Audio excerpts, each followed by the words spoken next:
Bueno, y eso de la espera, esto ya miramos de que comienza a instalar, eliminar también paquetes que sean innecesarios en la instalación de OpenSUSE.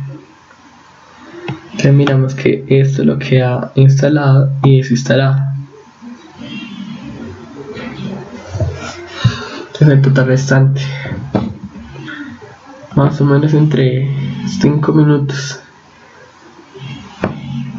Dice que tiempo, paquetes, de instalar 380 paquetes. Más o menos en 5 minutos termina la instalación. Bueno, predeterminado el tiempo, porque ya comenzó ahora en 11 minutos. Entonces esperamos.